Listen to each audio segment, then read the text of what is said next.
యెరూషలేమునకు వచ్చి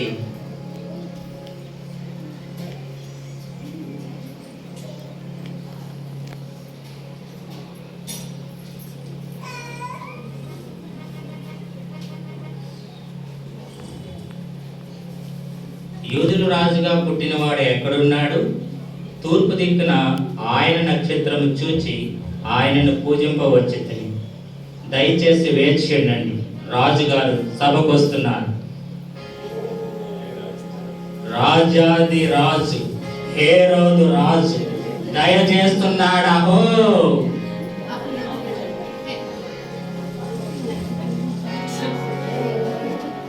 రాజుగారు, మీకోసం తూర్పు దేశపు జ్ఞానులు వచ్చి ఉన్నారు, వారిని ప్రవేశపెట్టండి. చిత్తం ప్రభు. అయ్యా జ్ఞానులారా, మిమ్మల్ని రాజుగారు ఆహ్వానిస్తున్నారు.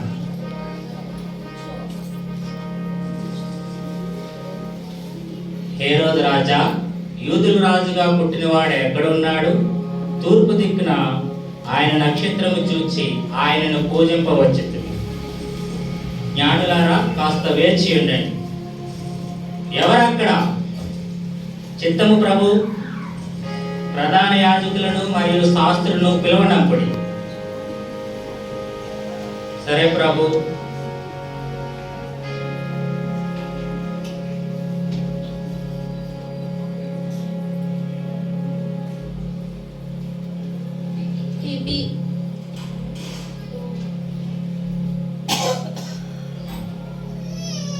రాజుగారు మిమ్మల్ని పిలువనంటున్నారు.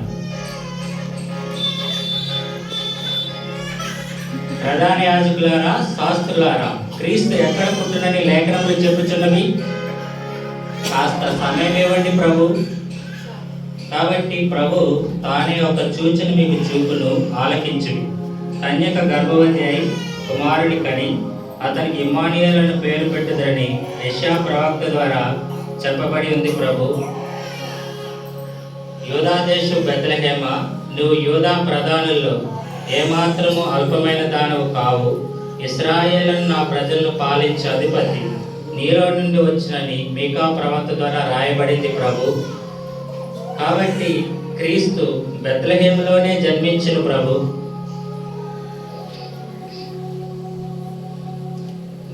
జ్ఞానులారా, మీరు బెత్లెహేముకు వెళ్ళి ఆ శిశువు విషయమై జాగ్రత్తగా విచారించి నేను వచ్చి ఆయన పూజించినట్టు నాకు వర్తమానం తెండి. సరే ప్రభు. ఏమిటి? నేను రాజుగా ఉండగా మరి ఒక రాజా నాకు తెలియకుండా పుట్టడమా? అసంభవం. ఆ రాజు అంతు చూస్తా.